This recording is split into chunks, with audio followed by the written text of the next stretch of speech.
And people have a right to be safe in their homes.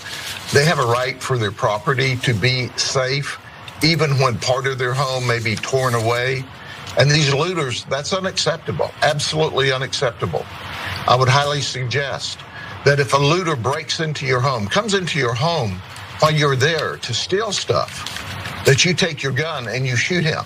You shoot him so that he looks like grated cheese. Because you know what? That's one looter that won't break into anyone else's home and take advantage of them when they're the most vulnerable and the most weak. There's Chef Grady Judd talking about looters coming in people's homes after Hurricane Ian. Make them look like grated cheese. Keep that in mind. Shoot them on sight. If you think they're looters, shoot them. Who cares? When you give people broad authority like this, you have no idea under what circumstances their mindset is in, especially after disaster, and also who they think are looters, which has also, of course, been influenced by society too. But I just want to make a small point here because I get petty with these things. If you shoot someone up, they probably don't look like grated cheese. That's more if you shred them. They're gonna look like Swiss cheese if you shoot them. Get it right first, Grady. Anyways, there's another ironic part about this whole thing though.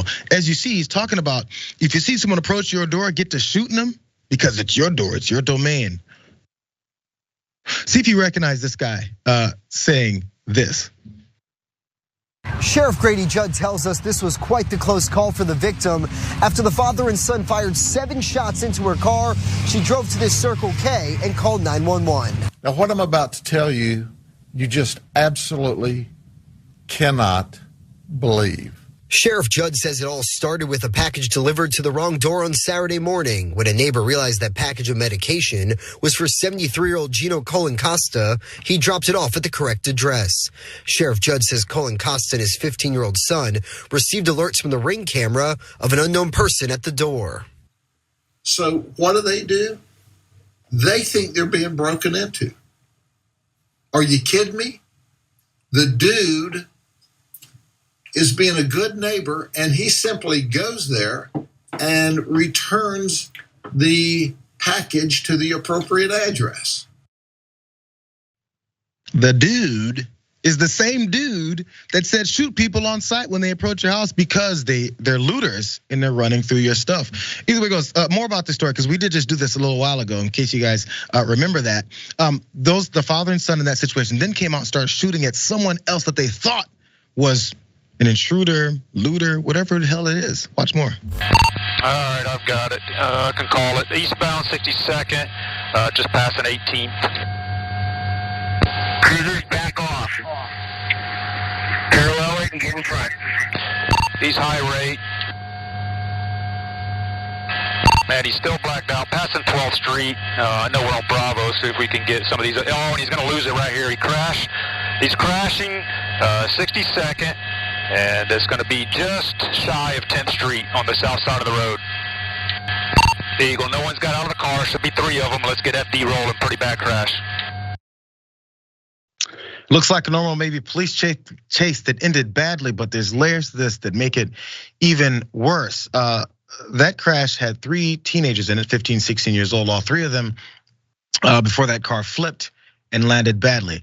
Pinellas County Sheriff officers happened to be in this area just patrolling an unrelated theft of a car, maybe something else in a building, and they noticed an aerial shot of these 3 teenagers walking up in the middle of the night. And they said, let's see what they're doing. And they found this. Let's watch how this whole thing started. Flight deputies witnessed 3 juveniles, later identified as Mario Bonilla, Keandrick Lang, and Malachi Daniels, steal an unlocked Maserati.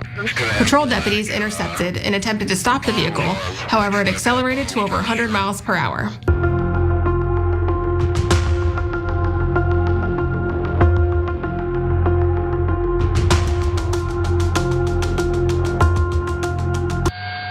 I don't think you're landing behind them. Eagle, yeah, you're behind them.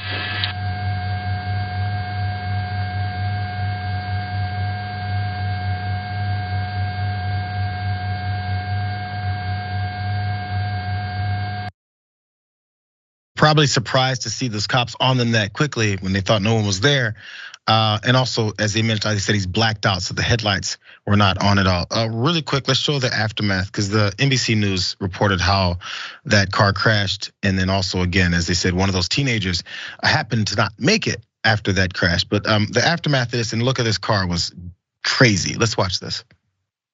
The sheriff's office says the teens kept walking until arriving at 28th Street, where a 2016 Maserati was parked outside a home. Sheriff Gualtieri says a 15-year-old teen was seen walking up to the vehicle to check if it was open. And he used a shirt to open the door handle of the car. The teen discovered the Maserati was unlocked with the keys inside. That's when the sheriff says the teen decided to take it for a drive, along with a 15-year-old and 16-year-old passenger. The teen driver pulled out of the driveway with no lights on and took off onto 62nd Avenue North. The car starts fishtailing over the road. He had no control over the car at that point. The car runs up over the curb, runs across the sign of the business behind me. The car flips. The teens were all Pinellas County School students. Sheriff Gualtieri says they snuck out of their home.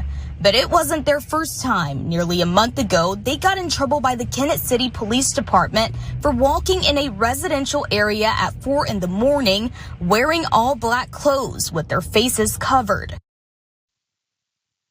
Sad story. They said the 15-year-old sitting in the front passenger seat died. Therefore, the driver, who I think was 16, is getting charged with murder because it was in the middle of a crime being conducted.